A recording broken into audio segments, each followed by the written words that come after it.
Okay, तो ये अच्छी विधि है। आगे लिखिए इसमें,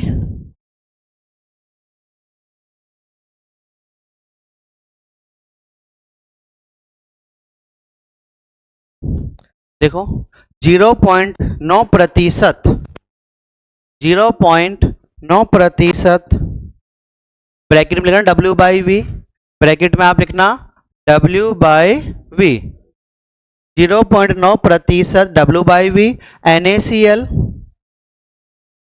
विलियन, NaCl विलियन रक्त के साथ समपरासरी, रक्त के साथ समपरासरी होता है।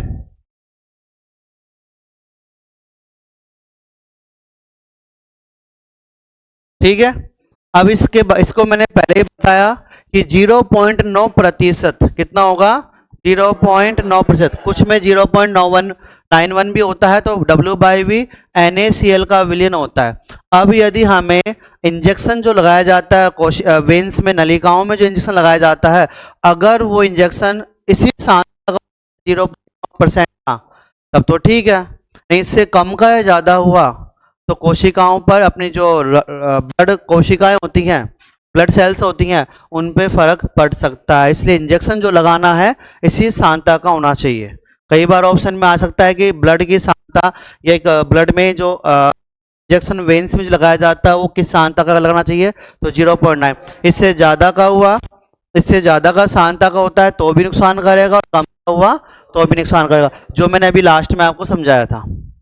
ठीक है, आगे लिखिए,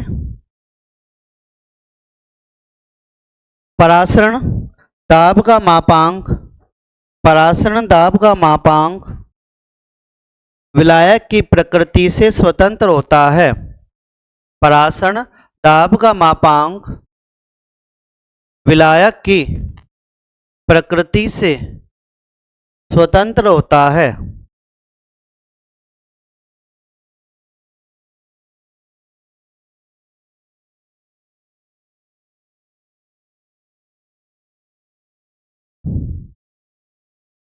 ठीक है, अब आप हेड डालिए,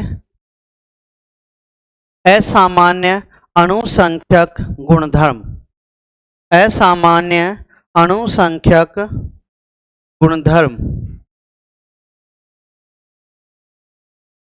असामान्य अणुसंख्यक गुणधर्म। ठीक है, अब असामान्य, जैसा कि हम बात कर रहे हैं कि पूरा जो हमने स्टडी किया, जितना भी अध्ययन किया, वो सब कौन से गुणधर्म पढ़ रहे हैं अपन, हम पढ़ रहे हैं अणुसंख्यक गुणधर्म। अब इसका मतलब क्या होता है, इसका मतलब क्या होता है कि वे गुणधर्म जो अणुओं की संख्या पर निर्भर करते हैं। ठीक है, हमने पढ़ा वासदाब में आपेक्षिक अवनमन, क्वथनांक में उन्नयन, हिमांक में अवनमन, परासरण दाब, जो चारों ही हमने गुणधर्म जो प्रॉपर्टीज पढ़ी, सभी कौन से थे, देखो हमें पढ़ना है असामान्य अणुसंख्यक गुणधर्म। लेकिन समस्या क्या आ रही है कि अब वो किस प्रकार से पढ़ना, तो मैं उसका पहले बेस बता दूं कि वे गुणधर्म जो अणुओं की संख्या पर निर्भर करते हैं, अणुसंख्यक गुणधर्म होते हैं। अब बाई चांस अणुओं की संख्या घटेगी, हम परिवर्तित होंगे, कुछ तो चेंज होगा उनमें, होगा नहीं होगा, कि उनमें चेंज होगा। अब चेंज कैसे फाइंड आउट करेंगे हम, तो बेटा देखो, जैसे सपोज करो आपने लिया KCl, KCl लिया और इसको मिला दिया पानी में। KCl कितने अणु हैं, अणुओं की संख्या कितनी आ रही है, एक, अकेले तो आएगा, लेकिन जैसे इसको आप पानी में डालोगे ये K प्लस और Cl माइनस देगा, तो संख्या कितनी हो गई, 2 हो गई। तो गुणधर्म बदलेंगे नहीं बदलेंगे, पहले कितना था, 1, अब कितने हो गए, 2। इसी तरह बात करते हैं AlCl3, एल्यूमिनियम क्लोराइड कितने हैं, 1 ही है, लेकिन जैसे इसको पानी में, क्योंकि पानी में ध्यान रखना ये है लवण, आयन लवण होते हैं, और लवण जलीय विलयन में लगभग 100% आयनित हो जाते हैं। कितने बनेंगे, Al +3 प्लस Cl माइनस, कितने बने? 3, 3 और 1 4। तो अणुओं की संख्या क्या हो गई? परिवर्तित हो गई। अब बेटा सपोज करो आपने किसी जल के सॉल्यूशन में AlCl3 मिलाया, तो आप तो क्या हिसाब लगाओगे? 1 मोल मिलाया मैंने, तो कितना मिलाया? तो क्वथनांक में जो बढ़ना है या घटना है, मतलब जो परिवर्तन होगा वो आप 1 मोल के हिसाब से लगाओगे। लेकिन पानी में डालते ही 1 मोल कितने मोल में कन्वर्ट हो जाएगा? 4 में।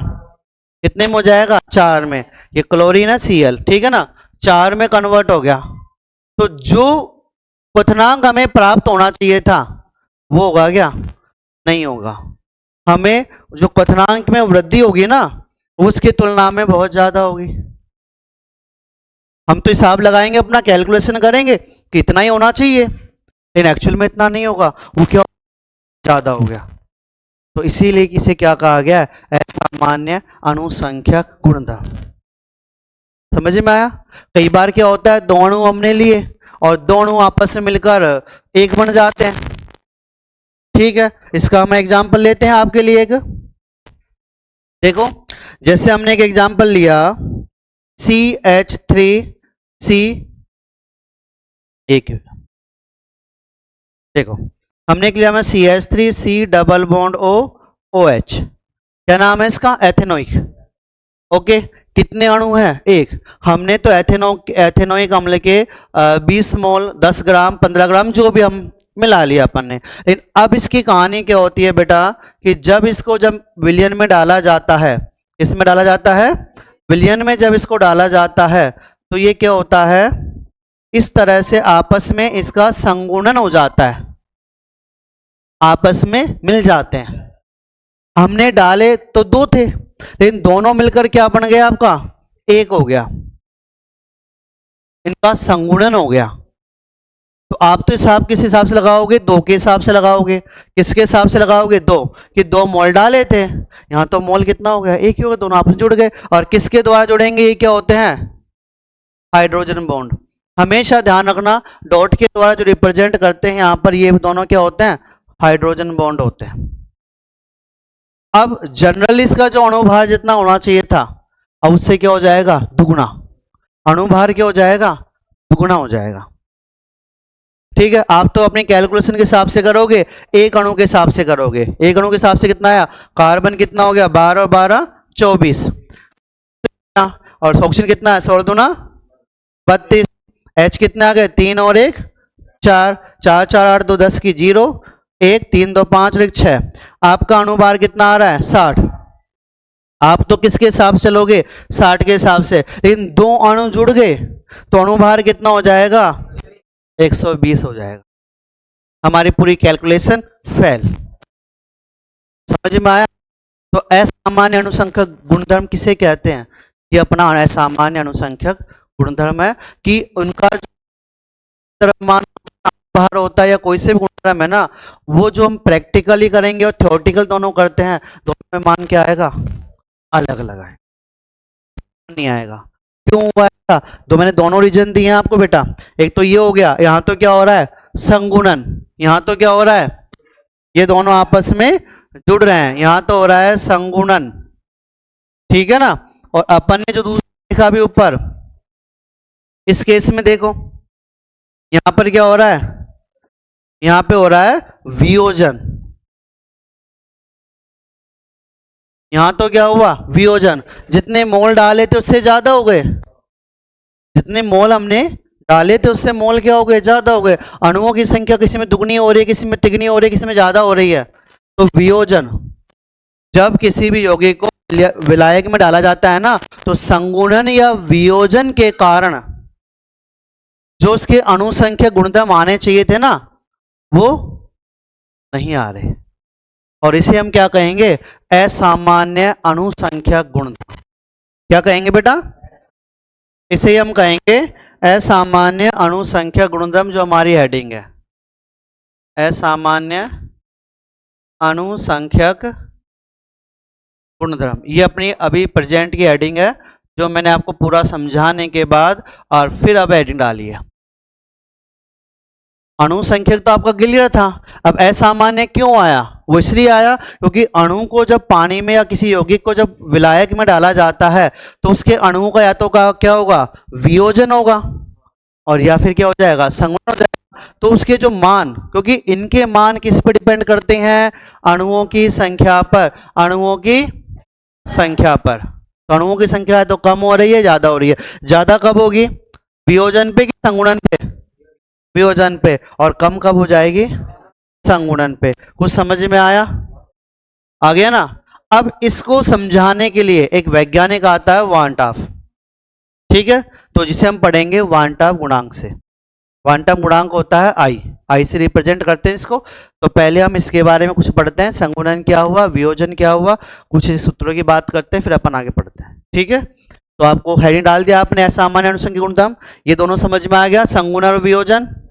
इससे क्या होगा, संगुणन से तो अणुओं की संख्या क्या हो जाती है, अणु या आयनों की जो स्पीसीज है उनकी संख्या क्या हो जाएगी, कम हो जाएगी, और वियोजन पे क्या होगी, बढ़ जाएगी। तो इनके क्वथनांक, परासरण दाम, जो भी मान है वो सब भी क्या होंगे, परिवर्तित हो जाते हैं, ठीक है। क्योंकि अपना तो अणुओं की संख्या पर डिपेंड कर रहा है। अब आप देखो ना, एक था, एक से दो हो गए, यहाँ एक से कितने हो गए, चार हो गए। हमने उसका एथेनोइक अम्ल का एग्जाम्पल लिया नीचे, देखो ये एथेनोइक अम्ल का एग्जाम्पल लिया, दो मिलकर क्या हो गए, एक हो गए। हमारा अणुभार कितना आ रहा था, 60 आ रहा था, कितना आ रहा था, देखो 60 ही तो आ रहा था अपने पास। 60 कैलकुलेशन नहीं करेंगे, यहाँ कैलकुलेशन कितने करेंगे, 120 के कैलकुलेशन करेंगे। अणुभार कितना लेंगे, 120 लेंगे, ठीक है। तो लिखिए,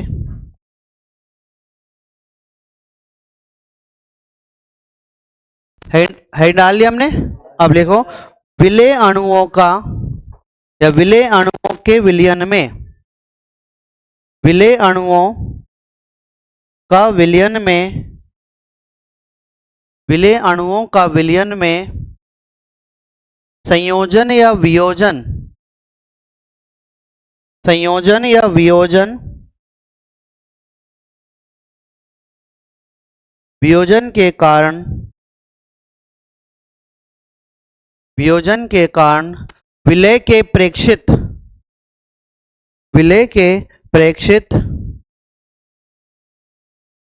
तथा परिकलित अणुभार में, तथा परिकलित अणुभार में, प्रेक्षित तथा परिकलित अणुभार में अंतर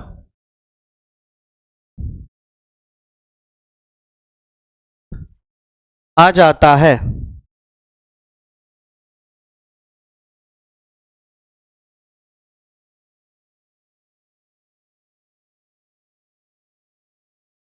ऐसा ऐसा अणुओं की संख्या में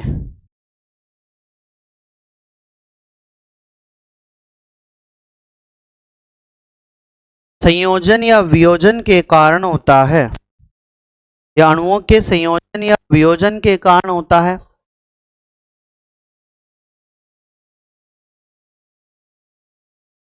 कारण होता है क्योंकि अणुओं की संख्या परिवर्तित हो जाती है, क्योंकि अणुओं की संख्या परिवर्तित हो जाती है। इसे असामान्य अनुसंख्यक गुणधर्म कहते हैं, इसे असामान्य अनुसंख्यक गुणधर्म कहते हैं।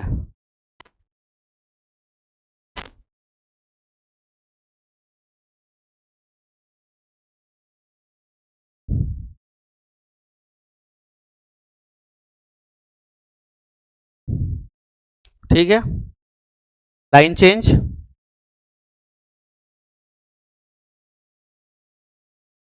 इस असामान्य अनुसंख्यक गुणधर्म को, इस असामान्य अनुसंख्यक गुणधर्म को, गुणधर्म को वांट हाफ गुणांक, वांट हाफ गुणांक, वांट हाफ गुणांक ब्रैकेट में आई, स्मॉल आई, ठीक है ना, स्मॉल आई द्वारा दर्शाते हैं।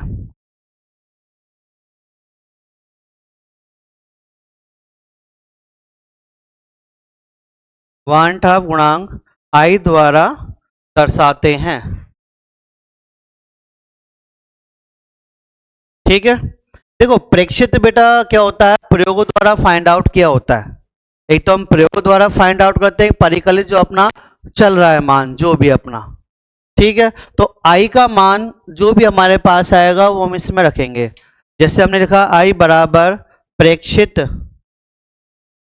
अणुसंख्यक गुणधर्म,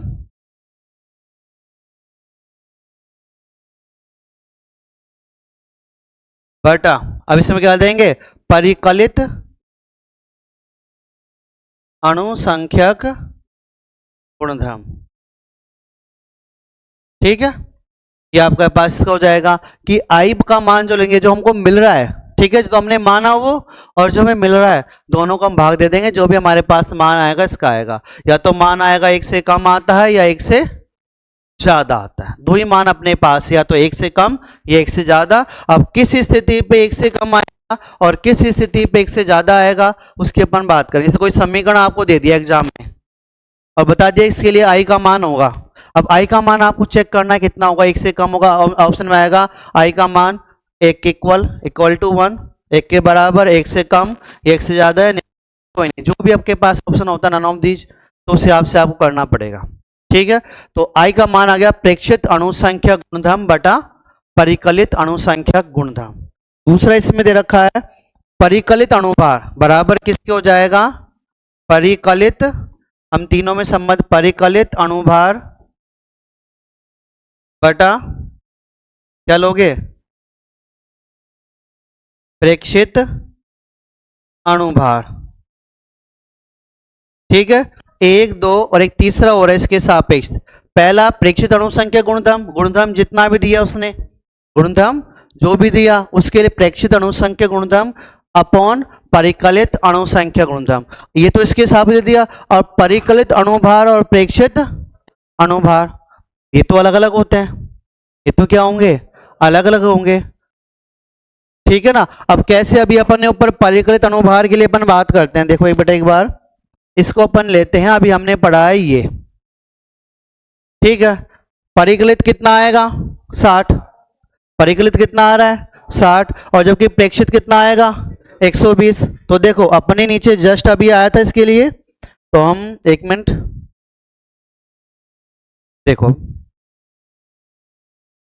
सूत्र ये रहा, परिकलित अणुभार और प्रेक्षित अणुभार। तो परिकलित कितना हो गया आपके पास 60, 60 बटा 120, कितना आंसर आया 1/2, मतलब 0.5, कितना आ गया, एक से कम आ गया, एक से कम आ गया, आ गया ना।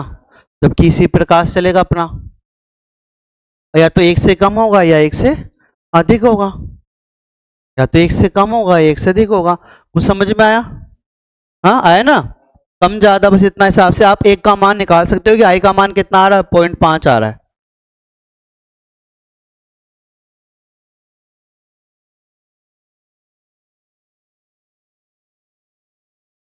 कोई प्रॉब्लम इसमें, बिल्कुल नहीं। और लास्ट इसमें दिया हुआ है बाद में अणुओं की संख्या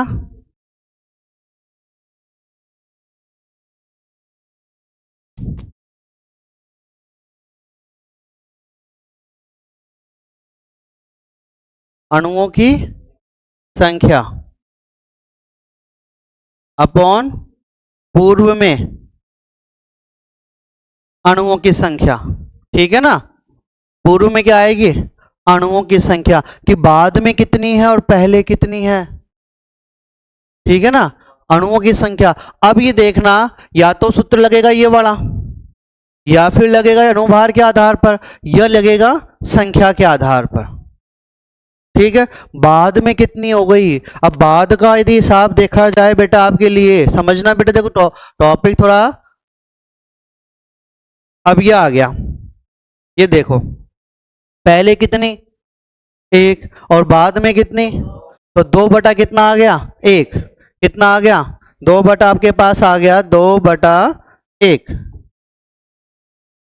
कितना आंसर आ रहा है 2, तो 1 से क्या आ गया, ज्यादा आ गया, 1 से क्या आ गया, ज्यादा आ गया, मतलब संगुणन हो रहा है कि वियोजन हो रहा है वो आपको देखना है। अब इसके लिए बात करें तो बात पहले कितना आ रहा है 1, और बाद में कितना आ गया 4 बटा 1, तो कितना आ गया 4, 1 से क्या आ रहा है, ज्यादा आ रहा है, 1 से क्या आ रहा है, ज्यादा आ रहा है, ये भी 1 से क्या आ गया, ज्यादा आ गया। अब निकाल सकते हो, कोई प्रॉब्लम थोड़ा आएगी, नहीं आए ना। तो उसके हिसाब से कि संगुणन हो रहा है कि वियोजन हो रहा है, उसके बाद में आपको देखना है। तो आई का मान जो आप फाइंड आउट करोगे, आई का मान जो फाइंड आउट करोगे उसी के आधार पे करोगे कि पूर्व में कितनी और बाद में कितनी। ठीक है, बस सूत्र का ध्यान रखना, उसके हिसाब से आपको हो जाएगा। संगुणन वियोजन हम आगे और सीखेंगे कि वियोजन पे क्या करना है, संगुणन पे क्या करना है, दोनों। ठीक है, तो सूत्र पे आ जाए वापस।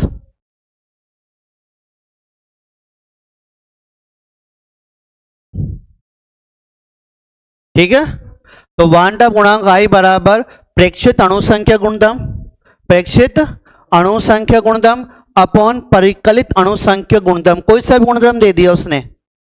ठीक है, आई का मान दे दिया, बाई चांस सपोज करो आई का मान दे दिया और ये दे दिया, पूछ ले कि आई का मान इतना है, प्रेक्षित अणुसंख्या गुणधर्म इतना है, परिकलित ज्ञात कीजिए। ठीक है, कह दिया आई का मान इतना है, परिकलित अणुसंख्या गुणधर्म दे दिया, अब प्रेक्षित ज्ञात कीजिए, हो जाएगा, क्योंकि बटे में 1 रख के आप सोल्व कर लेना इसको। और परिकलित अणुभार और प्रेक्षित, प्रेक्षित मतलब प्रेक्षण, प्रयोग, प्रयोग द्वारा, बाद में प्रयोग द्वारा, तो परिकलित अणुभार और प्रेक्षित अणुभार दोनों ध्यान रखना बेटा। ये प्रेक्षित यहाँ ऊपर की तरफ आ रहा है, परिकलित नीचे तरफ आ रहा है। गुणधर्म के लिए अणुभार के लिए परिकलित ऊपर आएगा और प्रेक्षित नीचे आएगा, और अणुओं की संख्या बाद में, अणुओं की संख्या ऊपर आएगी और ये बाद में आएगा। तीनों नोट कीजिए आप। ठीक है, नोट कीजिए।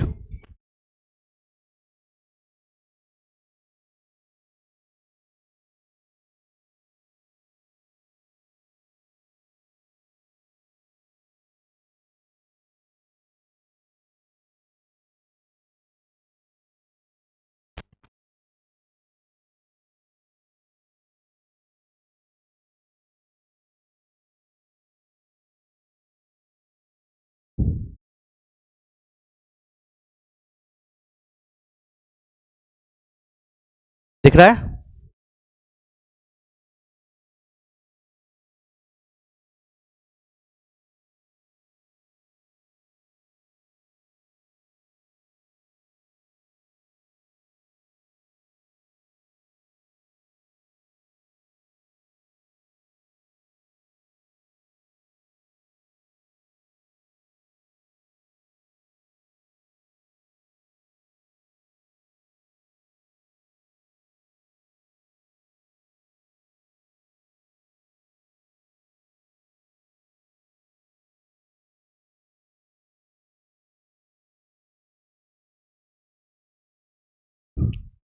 ठीक है, अब देखो बेटा थोड़ा कंफ्यूजन क्या रहेगा, फिर भी कोई प्रॉब्लम नहीं है। प्रेक्षित अणुसंख्या गुणधर्म, अणुसंख्या गुणधर्म सबसे पहले, फिर अणुभार, फिर अणुओं की संख्या, अणुसंख्यक गुणधर्म, फिर अणुभार और फिर कणों की संख्या। तो हिसाब देखना, प्रेक्षित आपका यहाँ आ गया, फिर प्रेक्षित कहाँ जाएगा और फिर ऊपर, क्योंकि बाद में आ रहा है, बाद में प्रैक्टिकली होगा, बाद में क्या होगा, प्रैक्टिकली होगा। तो इस तरह से मान लेना वी शेप में, इसे मानोगे वी शेप में। इससे क्या, बस आपको क्रम याद रखना है, मैं एक याद करने का पैटर्न बता रहा हूं आपको, नहीं तो आप बोलोगे सर प्रेक्षित यहाँ अणुसंख्या में ऊपर ले लिया फिर नीचे ले लिया, थोड़ा दिमाग थोड़ा उसके जोड़ने की कंसेप्ट करने की कोशिश करो कि प्रेक्षित अणुसंख्या गुणधर्म ऊपर की तरफ आ गया और नीचे क्या आ जाएगा, प्रेक्षित ऊपर आ गया तो नीचे क्या आएगा, परिकलित अणुसंख्या गुणधर्म। फिर इसको वी शेप में डाउन लेना है, तो क्या आ जाएगा, प्रेक्षित अणुभार और ऊपर क्या आ जाएगा, परिकलित। फिर वापस से ऊपर चढ़ेगा, तो चढ़ेगा तो बाद की कह रहा है, तो बाद में अणुओं की संख्या, कब, बाद में अणुओं की संख्या, तो वो कौन सा होगा, प्रेक्षित, और पहले क्या होगा, परिकलित। तो आप चाहो तो इसको आप क्या कह सकते हो, क्या कह सकते हो? प्रेक्षित भी कह सकते हो, और इसे क्या कह सकते हो? परिकलित भी कह सकते हो। समझ में आ गया? अब देखना, यदि I बराबर 1 हो, यदि I बराबर 1 हो, I का मान 1 ही आ रहा है, तो मतलब पहले प्रेक्षित और परिकलित अणु संख्या गुणधर्म क्या आ रहे हैं? समान आ रहे हैं, बराबर आ रहे हैं, तो I का मान कितना आएगा? 1 आएगा। अगर परिकलित अणुभार और प्रेक्षित अणुभार समान है तो I का मान कितना आएगा? और संगुणन और वियोजन, मतलब प्रेक्षित और परिकलित दोनों की स्थिति पर अणुओं की संख्या समान आ रही है तो I का मान कितना आएगा? 1 आएगा। जैसे मैं बात करूं, EX एग्जाम्पल ले लिया, चीनी, पानी में डालो ना तो ना ही वियोजन होगा, जितने कण डालोगे उतने ही शुरू रहेंगे, उतने ही बाद में रहेंगे। इसके अलावा ले लो यूरिया, यूरिया भी टूटेगा क्या? नहीं टूटेगा। ठीक है, तो इनके लिए I का मान हमेशा क्या आएगा? 1। इनके लिए I का मान हमेशा क्या आएगा? 1 आएगा। ठीक है, पहले और बाद में दोनों का मान कितना आ रहा है? इक्वल आ रहा है। समझ में आया? क्योंकि ना तो चीनी टूटा ना यूरिया टूटा। ग्लूकोज ले लो, ग्लूकोज भी ले लो, ये लो। ठीक है, ग्लूकोज को पानी में डालना नहीं टूटेगा, वो उतना ही रहेगा ना। तो इनके लिए I का मान हमेशा कितना आएगा? इधर सामने I का मान कितना आएगा? 1 आएगा। ठीक है ना? क्यों? पहले और बाद में परिकलित और प्रेक्षित दोनों का मान क्या आ रहा है? इक्वल आ रहा है। प्रेक्षित और परिकलित दोनों का मान क्या आ रहा है? इक्वल आ रहा है। अब सेकंड कंडीशन, यदि I क्या हो? 1 से ज्यादा हो, I का मान क्या हो? 1 से ज्यादा हो, तो एग्जाम्पल बोलो। 1 से ज्यादा आपका हो गया NaCl हो जाएगा, KCl हो जाएगा और AlCl3 हो जाएगा। बोलो आएगा नहीं आएगा? रख के देखो, पहले कितना है? 1, और बाद में कितने मिलेंगे? 3 और 1 4, 3 तो Cl के और 1 Al का, क्योंकि AlCl3 is equal to Al plus 3 plus 3Cl minus, तो 3 ये मिल गए, 1 ये मिल गया, तो बाद में अणुओं की संख्या कितनी हो गई? 4, और पहले कितनी है? 1, तो बराबर कितना आ रहा है? 4। I बराबर कितना आ गया? 4 आ गया। तो I का मान 1 से क्या आ गया? अधिक आ गया। आ गया। और तीसरी कंडीशन अपन बात करते हैं, यदि I बराबर, I का मान क्या हो? 1 से कम हो, तो 1 से कम हो तो उस समय में क्या होगा? एथेनॉल। आपका एग्जाम्पल हो गया एथेनॉल, C2H5OH, CH3CH2OH था ना, CH3COOH। एक मिनट, सॉरी गलत लिख दिया अपन ने, एथेनॉल एथेनोइक अम्ल है, एथेनोइक अम्ल है, तो ये हो जाएगा CH3COOH। ठीक है ना? अब बात आएगी सर इसका पता कैसे चलेगा, क्या हुआ? देखो, अब ये जो पहली पोजीशन जो आपके पास दी है I इक्वल टू 1 एग्जाम्पल, तो ना तो यहां संगुणन हुआ ना वियोजन हुआ। ठीक है, ना तो संगुणन हुआ ना वियोजन हुआ, तो हम यहां लिख सकते हैं थोड़ा इसको, वियोजन व संगुणन नहीं हुआ। ठीक है, ये आप थोड़ा स्पेस कम रह गया, इसको आप यहां लिखना, इन दोनों के बीच में लिखना कि वियोजन व संगुणन नहीं हुआ। अब इस स्थिति में I का मान 1 से ज्यादा हुआ तो क्या हुआ? वियोजन हुआ। शाबाश। और इसमें क्या हो जाएगा? संगुणन हो जाएगा। ठीक है, समझ में आ गया? तो ये 3 कंडीशन आपके पास आ गई। यदि I इक्वल टू 1 तो ये लिख देना बीच में और एग्जाम्पल लास्ट में दे देना। फिर I मोर देन 1 मतलब ग्रेटर देन 1 से ज्यादा हुआ तो वियोजन हो गया, NaCl अपन एग्जाम्पल दे दिया, और ये तीनों आप नोट कीजिए।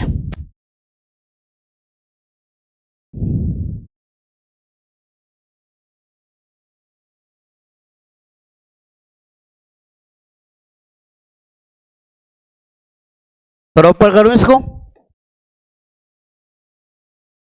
छोटा कर दूं? चलो ठीक है।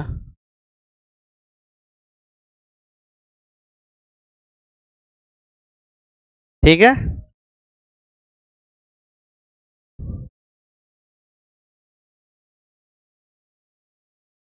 एक इसमें एग्जाम्पल आप दे सकते हो, बेंजीन में बेंजोइक अम्ल, बेंजोइक अम्ल का सूत्र आता है क्या? हाँ जी बेटा, बेंजोइक अम्ल का होता है COOH। लेकिन बेटा IUPAC में इसको बेंजोइक अम्ल नहीं कहते आजकल, क्या कहते हैं? नहीं नहीं नहीं नहीं, IUPAC जो बीच में चेंज की गई थी उसके बाद इसका नाम बदल दिया गया है। लेकिन हाँ, बेंजीन कार्बोक्सिलिक अम्ल, इन पैटर्न शुरू से बेंजोइक अम्ल चल रहा है, तो किताबों में आपको ये मिलता है बेंजोइक अम्ल। याद रखना, एग्जाम में आता है, इसका नाम मोनो आ गया ना, ठीक है, प्रायोरिटी कहता है तो प्रायोरिटी आप बेंजीन कार्बोक्सिलिक अम्ल को दोगे, ठीक है। हाँ, अगर कहता है A और B दोनों, तो आप दोनों पे टिक लगाओगे, क्योंकि बेंजोइक अम्ल पहले का नाम था, अब नहीं है। इनका ध्यान रखना पड़ता है। बेंजोइक अम्ल A और B दोनों नहीं आए तो बेंजीन कार्बोक्सिलिक अम्ल।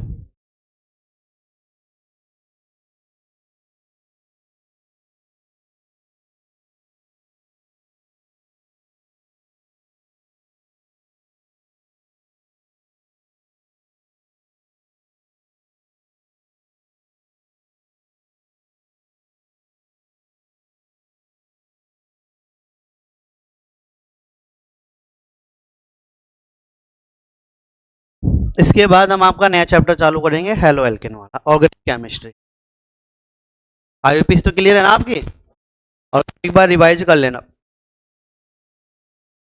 हाँ जी, नहीं IUPAC हो गई ना आपकी? नहीं हुई? 2 बैच बैठे हैं, कितना की नहीं हुई? 1 2 3, चलो कोई बात नहीं, तो अपन मैनेज कर लेंगे, ठीक है, समस्या नहीं आने देंगे, कल हो जाएगी। चलो कोई बात नहीं, उसे कोई प्रॉब्लम नहीं आएगी हमारे, जब तक क्यों टेंशन लेते हो। आपको नाम भी बता देंगे साथ साथ, ठीक है ना, टेंशन मत लो बिल्कुल।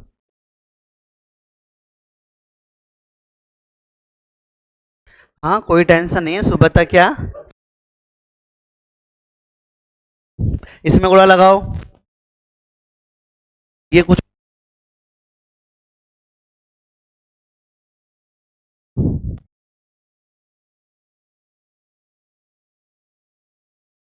नहीं, जिसने हो गया कंप्लीट वो तो एक बार देख लेना, वैसे इतना रिक्वायरमेंट नहीं होगा।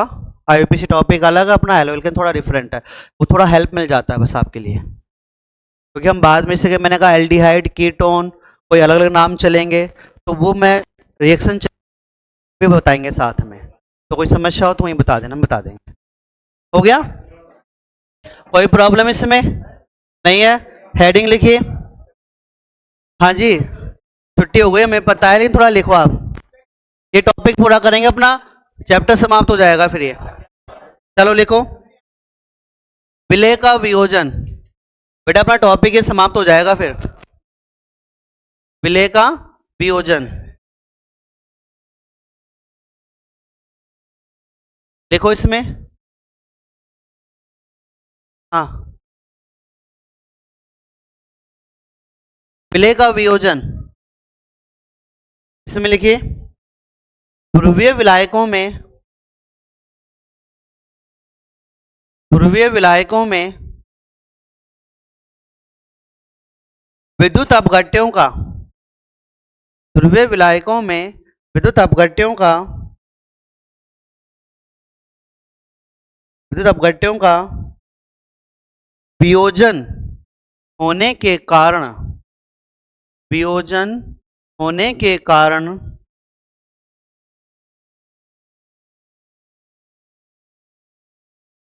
कणों की संख्या अधिक हो जाती है, कणों की संख्या अधिक हो जाती है।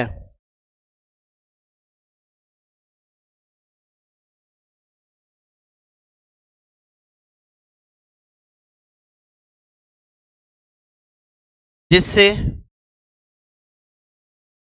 जिससे विलयन के अणु संख्यक गुणधर्मों के मानों में, जिससे विलयन के अणु संख्यक गुणधर्म के मानों में गुणधर्म के मानों में वृद्धि हो जाती है।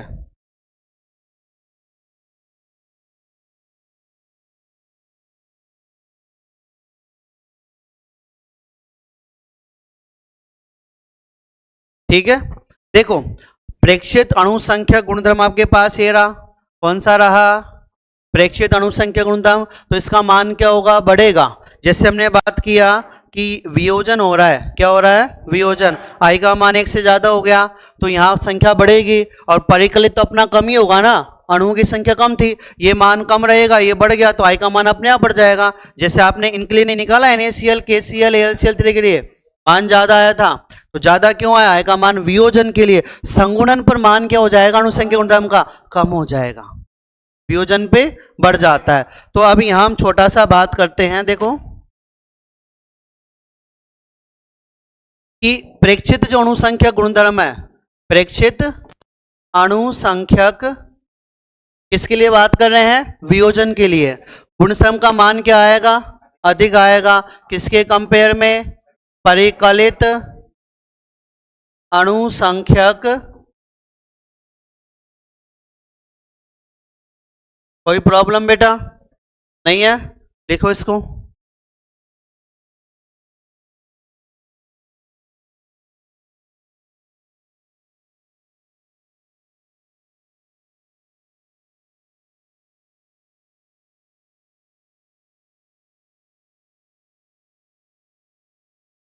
प्रेक्षित के साथ बेटा प्रायोगिक भी लिख देना ताकि दिक्कत नहीं हो आपको। प्रायोगिक मतलब प्रयोग द्वारा फाइंड आउट किया अपन ने। अब मुझे आप बताओगे छोटा सा, प्रायोगिक ऑब्लिक प्रेक्षित अणुभार, अब क्या संबंध होगा, खालिस्तान दे दिया अपन ने, परिकलित अणुभार, बताइए क्या संबंध है, खालिस्तान में क्या आएगा आपका,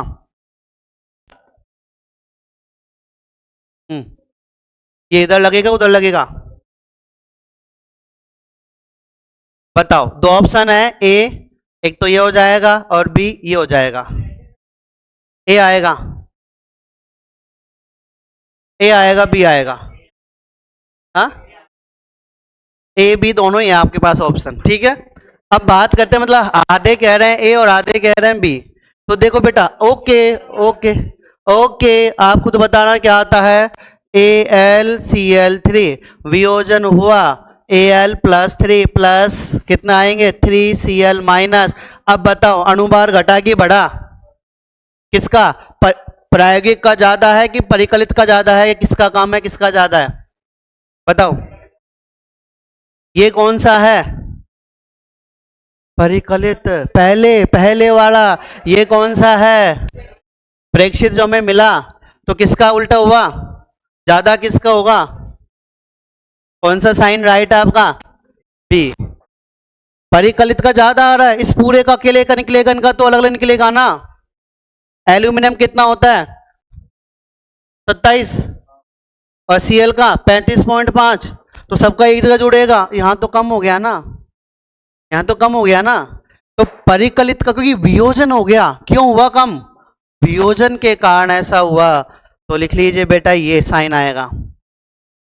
मैं समझा के बता रहा हूं, ऐसे नहीं कि मेरी तरफ से मन से लगा रहा हूं, इस पूरे का अणुभार निकालोगे और फिर इनका, तो इससे तो कम ही आएगा, इनका कमी तो आएगा, यहाँ तो 35.5 तीनों के एक साथ जुड़ेंगे और एल्यूमिनियम जुड़ेगा, यहाँ तो अलग अलग हो गया, इसलिए हो गया। ये लाइन कंप्लीट कीजिए, और एक लास्ट हम देंगे इसी में, नहीं लास्ट नहीं है अभी, तो एक और चलेगा टॉपिक अपना छोटा सा है, देखो अणु संख्यक गुणधर्म, ये इसके लिए बता रहा हूं बेटा, व्युत्क्रमानुपाती होते हैं अणुभार के, ये छोटा सा संबंध है,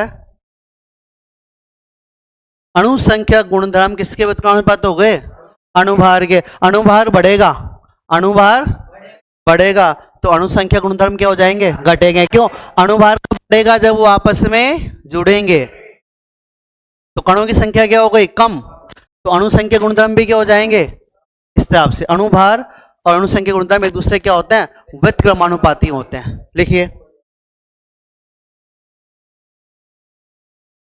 हो गया। अब हेड डालो, संगुणन या संयोजन। वियोजन हो गया।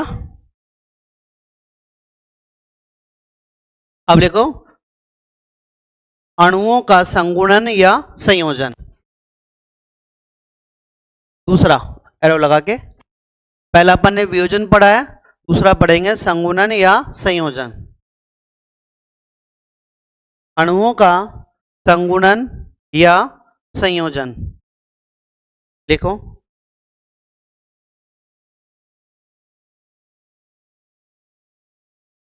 विलय के 2 या 3 अणु, विलय के 2 या 3 अणु या अधिक अणु, विलय के 2 या 3 या अधिक अणु आपस में जुड़कर, 2 या 3 या अधिक अणु आपस में जुड़कर एक बड़े अणु का निर्माण करते हैं, एक बड़े अणु का निर्माण करते हैं। इसे संगुणन कहते हैं, इसे संगुणन कहते हैं। लाइन चेंज, डैश लगाना। संगुणन के दौरान, लाइन चेंज, डैश लगाइए। संगुणन के दौरान अणुओं की संख्या कम हो जाती है, संगुणन के दौरान अणुओं की संख्या कम हो जाती है, अर्थात अणुसंख्यक गुणधर्मों में भी, अर्थात अणुसंख्यक गुणधर्मों में भी कमी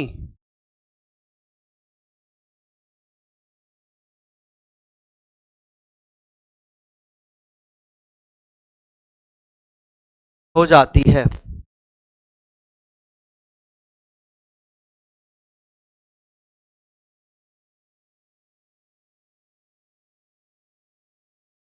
अब ये बताओ अणुसंख्यक गुणधर्मों में क्या हो रही है? कमी, कमी हो रही है ना। अब प्रायोगिक या प्रेक्षित अणुसंख्यक गुणधर्म जो है इसका मान ज्यादा होगा या ये चलेगा? बताइए। अब क्या होगा? अब ये साइन क्या होगा बेटा? बदल जाएंगे। अब ये साइन क्या होंगे? क्योंकि परिकलित अणुसंख्यक गुणधर्म ज्यादा होगा। अभी क्या हो जाएगा? ज्यादा, क्योंकि अणु आपस में क्या हो गए? जुड़ गए ना। प्रयोग में देखा जुड़ गए, तो अब की बार साइन क्या लगेगा? ये लगेगा। और इसमें साइन क्या लगेगा? इसको हटा देते हैं बेटा, है ना।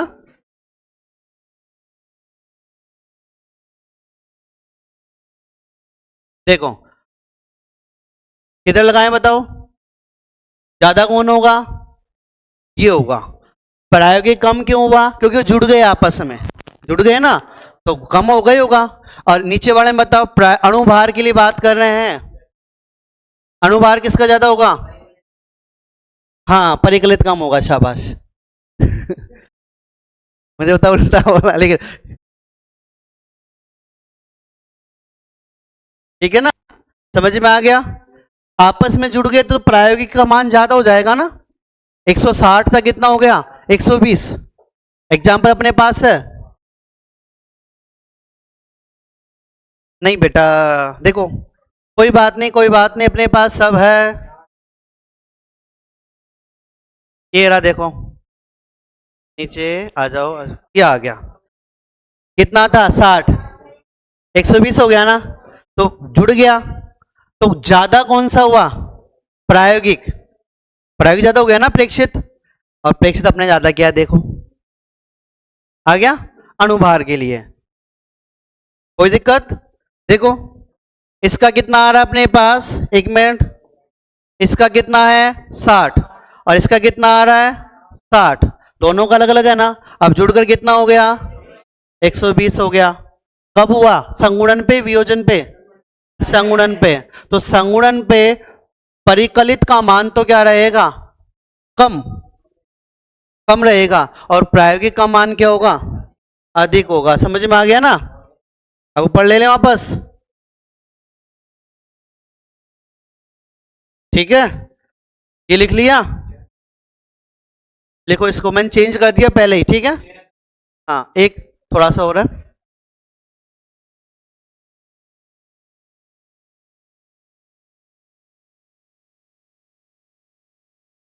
ये लिख लिया ना आपने, ये इसे लिख लो।